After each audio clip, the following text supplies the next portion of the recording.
छोड़ दिया। कहने लगा कि कृष्ण और बलराम जब दरवाजे से प्रवेश करेंगे तो ये हाथी उन्हें मृत्यु दंड देगा। भगवान कन्हैया बलराम जी के साथ जब रंग भूमि में प्रवेश करने लगे तो यहाँ पर कुबलिया पीड़ हाथी भगवान से युद्ध करने के लिए आया। आज बलराम जी ने उस कुबलिया पीड़ हाथी को उठाया और 7 बार आकाश मार्ग में फराते हुए 7 समुद्र पार फेंक दिया। भगवान युद्ध भूमि में प्रवेश कर गए। आज बड़े बड़े पहलवान जब भगवान को देखने लगे तो पहलवान विचार करने लगे कि ये तो हमसे भी अत्यधिक बलशाली है। उस रंग भूमि में अनेकों नर नारी बैठे हुए थे, अनेकों राजकुमार बैठे हुए थे। आज जितने भी वृद्ध उस लाला को देखने लगे, वृद्ध विचार करने लगे कि ये तो हमारे नाती पोते के जैसा है। जितनी भी माताएं थी वो माताएं कहने लगी ये तो हमारे पुत्र के जैसा है। और जितने भी छोटे छोटे बालक थे वो बालक कहने लगे कि ये तो हमारे जैसा छोटा सा बालक है, ये बड़े बड़े पहलवानों से कैसे युद्ध करेगा। जितने भी राजकुमार थे वो राजकुमार कहने लगे कि ये तो हमारे जैसा राजकुमार है, ये कैसे युद्ध करेगा। और जितने भी योद्धा थे वो योद्धा जब भगवान को देखने लगे तो योद्धा कहने लगे कि ये तो हमसे भी बड़ा योद्धा है। आज भी हम जैसे भगवान को देखना चाहते हैं, जैसे भगवान को पाना चाहते हैं, वैसे ही भगवान हमें मिलते हैं। गोस्वामी तुलसीदास जी ने श्री रामचरितमानस में बड़ा सुंदर वर्णन दिया है। जाकी रही भावना जैसी प्रभु मूरत देखी तिन तैसी।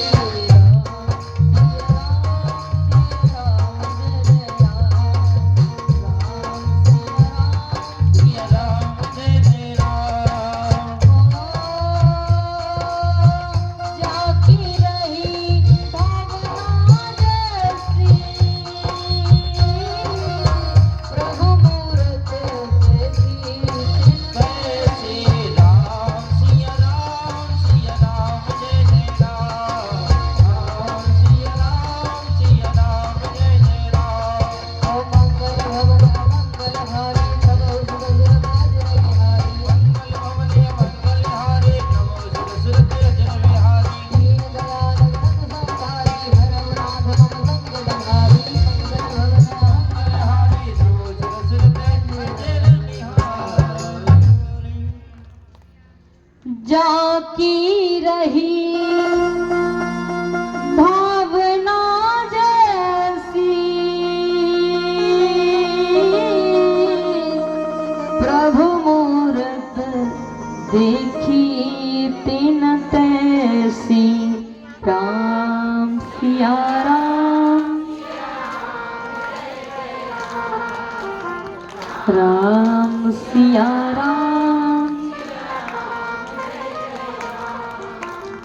राम सिया राम। अब तो सिर्फ मैया ही मैया बोल रही है, पिता तुल्य बुजुर्ग तो बोल ही नहीं रहे।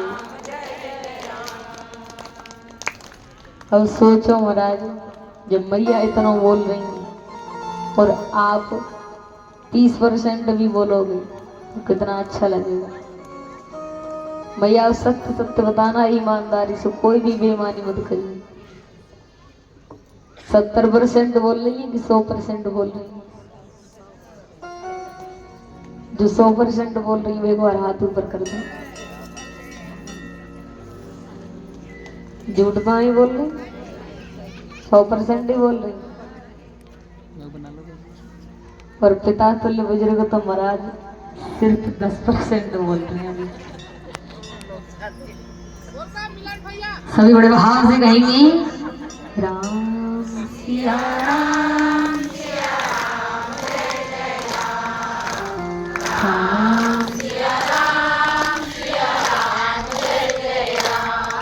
एक बार क्रोध में और बोल दो, राम सिया राम सिया हरे रामा हरे रामा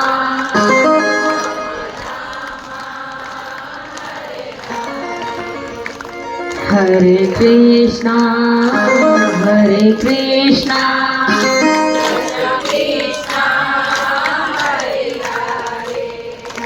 हरे रामा हरे रामा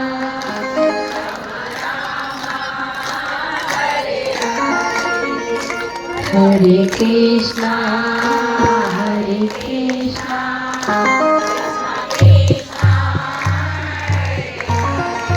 कितना सुंदर भाव है। ऐसे भजन करोगे ना तो भगवान जरूर आएंगे महाराज। और ये हमारी गारंटी, हम गारंटी से कह रहे, क्योंकि भाव से कोई बुलाए और वो आए ना, ऐसा कभी हो नहीं सकता, ऐसा कभी नहीं हो सकता महाराज। हम तो कहते हैं, बहुत से भक्त ये कहते हैं कि भगवान नहीं है, भगवान दिखाई नहीं देता। हो कोई देखने वाला, भगवान कोई दूर थोड़ा ही है जो दिखाई नहीं देगा, वो तो हमेशा अपने साथ है, हमेशा अपने मन में है। हरे रामा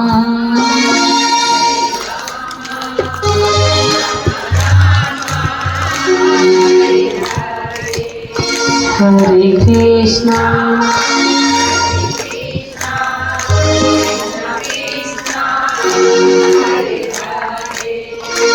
हरे राम राम राम हरे हरे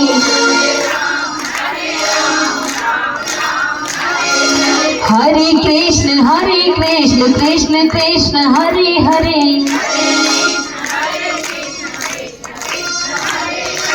हरे रामा हरे रामा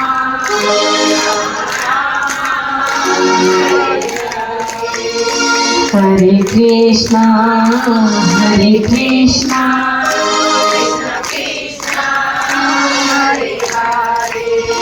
कृष्णा कृष्णा हरे हरे।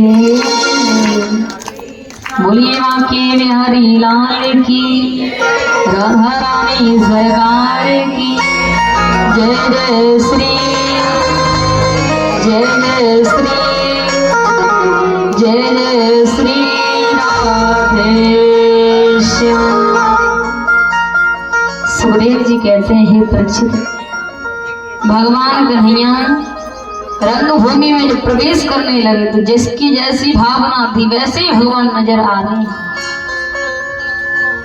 और आज भी भक्त की जैसी भावना होती है भगवान वैसे ही नजर आते हैं। आप भगवान को पुत्र रूप में देखोगे तो वो पुत्र रूप में दिखाई देगा, पिता के रूप में देखोगे तो पिता के रूप में दिखाई देगा। और भगवान कन्हैया को तो आप जैसे रूप में देखोगे वैसे रूप में ये दिखाई देगा।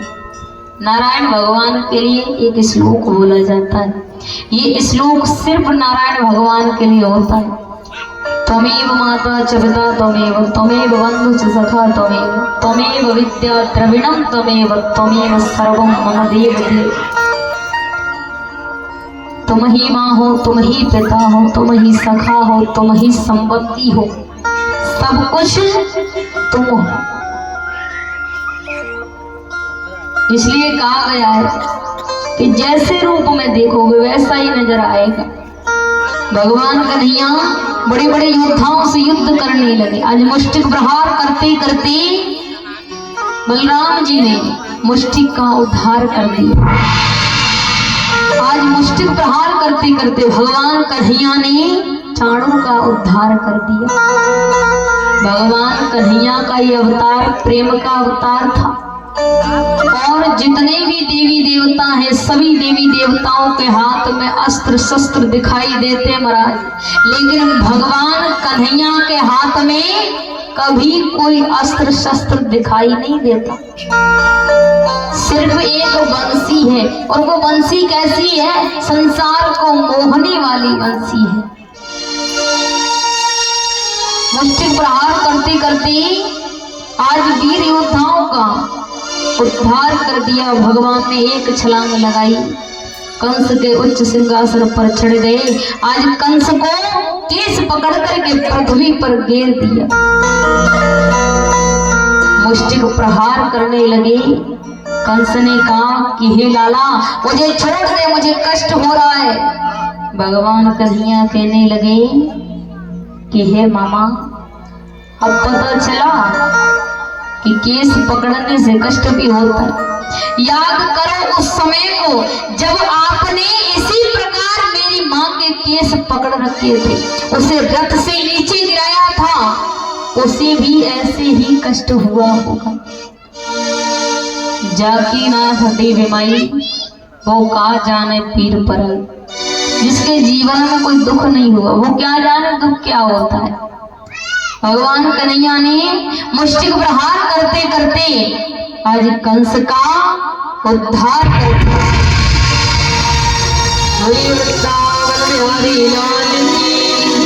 जय जय श्री राधे श्याम। कंस का उद्धार कर दिया। मथुरा नगरी में जितने भी राक्षस थे, जितने भी अत्याचारी पापी थे, आज भगवान उन सब का उद्धार करने लगे। नाना उग्रसेन को कारागार से मुक्त करवाया, अपने माता पिता को कारागार से मुक्त करवाया। भगवान कन्हैया ने आज पुणे नाना उग्रसेन को मथुरा नगरी का राजा बना दिया। मथुरा नगरी में अपने माता पिता के साथ रहने लगे। जितना भी अत्याचार इस पृथ्वी पर था, बारी बारी से अत्याचार को मिटाने लगे। मैया देवकी ने बहुत दिनों बाद अपने लाला को देखा था। जब लाला का अवतार हुआ था तो बहुत छोटा था, उसी दिन का लाला को देखा है। आज लाला बहुत बड़ा हो चुका है। जब बालक बड़ा होता है तो माता पिता का परम दायित्व होता है कि उसे उचित विद्या प्राप्त करवानी चाहिए।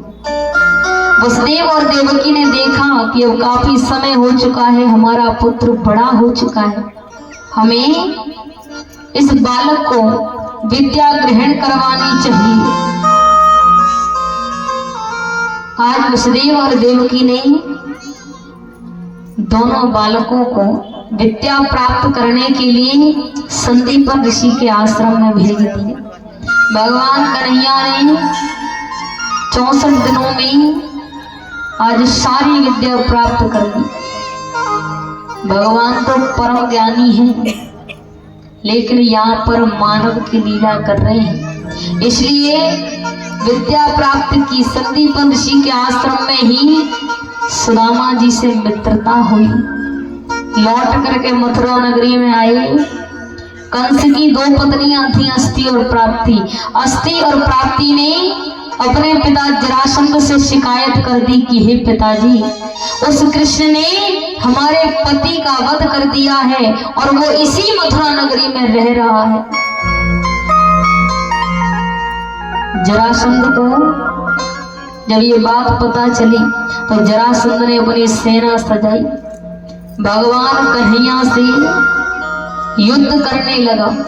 भगवान ने बलराम जी के साथ मिलकर के जरासंध को युद्ध में हरा दिया और भगवान ने जरासंध को 1-2 बार नहीं 17 बार युद्ध में हराया। जब जरासंध 17 बार युद्ध में हार गया तो 18वीं बार युद्ध करने जा रहा था। आज जरासंध ने संत ब्राह्मणों से यज्ञ करवाना प्रारंभ कर दिया और कहने लगा कि यदि इस बार मैं उस कृष्ण से हारा तो तुम सबको मृत्यु दंड दूंगा। संत ब्राह्मणों ने भगवान से प्रार्थना की कि हे प्रभु, इस बार ये दैत्य हार गया तो हमें मृत्यु दंड देगा। भगवान ने उन संत ब्राह्मणों की वो प्रार्थना सुनी। आज भगवान कन्हैया बलराम जी से कहने लगे कि हे बलराम भैया, इस बार हम जरासंध से युद्ध नहीं करेंगे, इस बार हम रणभूमि छोड़ करके भाग जाएंगे। बलराम जी कहने लगे कन्हैया तुझे पता है हम 17 बार युद्ध में जीते, एक बार यदि हार गए तो कोई ये नहीं कहेगा कि ये 17 बार युद्ध में जीत चुके। सब इसी बात को कहेंगे कि ये तो रण छोड़ हैं, रण छोड़ के भाग गए थे, इसलिए हम रण को छोड़ के भागना नहीं चाहते। भगवान कन्हैया कहने लगे कि हे भैया, भक्तों को बचाने के लिए यदि हमें अपनी बदनामी करवानी पड़े तो बेशक हो जाए, लेकिन मैं अपने भक्तों की रक्षा अवश्य करूंगा। बलराम जी कहने लगे जैसा तुझे अच्छा लग रहा है वैसा ही कर। भगवान कन्हैया बलराम जी को लेकर के रणभूमि को छोड़ करके भागने लगे। बलराम जी कहने लगे कि हे कन्हैया, मैं तो यही छुप जाऊंगा, तू ही भाग, मैं नहीं भाग सकता हूं। भगवान कन्हैया पीला पीतांबर ओढ़े हुए हैं, आज भाग कर जा रहे हैं। जरासंध ने जब देखा कि कन्हैया रण को छोड़ के भाग रहा है, आज जरासंध भगवान कन्हैया के पीछे पीछे दौड़ने लगा। रास्ते में ही जरासंध को दैत्य कालियावन मिला। कालियावन कहने लगा कि महाराज यदुवंश का काल तो मेरे हाथों में है, आप उस कृष्ण को नहीं मार सकते। जरासंध ने कहा ऐसी बात है तो तुम उस कृष्ण को मृत्यु दंड दो, तुम जो मांगोगे मैं तुम्हें वही दूंगा। दैत्य कालियावन कहने लगा महाराज ऐसी बात है तो आज मैं उस कृष्ण को जीवित नहीं छोड़ूंगा। आज दैत्य कालियावन भगवान कन्हैया के पीछे पीछे दौड़ने लगे। भगवान कन्हैया अपना पीला पीतांबर दिखाते हुए जा रहे हैं। ये जो संतों के पास पीतांबर होता है ना, ये पीतांबर वही पीतांबर है जो भगवान कन्हैया के पास था। ये संसार को सीख देता है, बोले अब भी समय है सुधर जाओ। भगवान कन्हैया उस पीतांबर को दिखा रहे थे अब भी समय है सुधर जाओ, लेकिन कालियावन समझा नहीं। भगवान कन्हैया दौड़ते दौड़ते द्रोणगिरी पर्वत पर पहुंच गए। द्रोणगिरी पर्वत पर मचकुंद जी महाराज शयन कर रहे थे। एक बार देवासुर संग्राम हुआ था, तो देवासुर संग्राम में मचकुंद जी महाराज का समस्त परिवार समाप्त हो गया था। देवताओं ने मचकुंद जी महाराज को आदेश दिया कि अब आपका इस संसार में कोई नहीं है, जितना जीवन आपका शेष रह गया है इस जीवन को आप नींद में व्यतीत कर दो, अंत समय में आपको भगवान का धाम प्राप्त होगा। आज आदेश दिया कि द्रोणगिरी पर्वत पर जाकर के शयन करना, जो भी कोई तुम्हें जगाएगा और तुम्हारे नेत्रों की दृष्टि पड़ने से जलकर के भस्म हो जाए। भगवान कन्हैया द्रोणगिरी पर्वत पर आए। भगवान कन्हैया ने जब देखा कि वहां पर मचकुंद जी महाराज शयन कर रहे थे, आज भगवान कन्हैया ने पीला पीतांबर मचकुंद जी महाराज को उठा दिया और वहां से अंतर ध्यान हो गए। दैत्य कालियावन जब आया तो कालियावन ने देखा कि वहां से तो ऐसा भाग रहा था कि जैसे अपने प्राणों की रक्षा कर लेगा, लेकिन यहाँ आकर आराम से सो रहा है। एक ही चरण प्रहार किया, मचकुंद जी महाराज पृथ्वी पर गिर पड़े। मचकुंद जी महाराज की नींद खुली। अब जैसे मचकुंद जी महाराज ने दैत्य कालियावन को देखना चाहा, आज मचकुंद जी महाराज की दृष्टि जब कालियावन पर पड़ी तो कालियावन जलकर के भस्म हो गया। भगवान कन्हैया वहां प्रकट हुए। भगवान कन्हैया ने सारा वृतांत बताया कि ये दैत्य कालियावन था जो मुझे मारने आया था, ये मेरा काल था और इसका काल आपकी दृष्टि में था, इसलिए ये आपकी दृष्टि पड़ते ही जलकर के भस्म हो गया।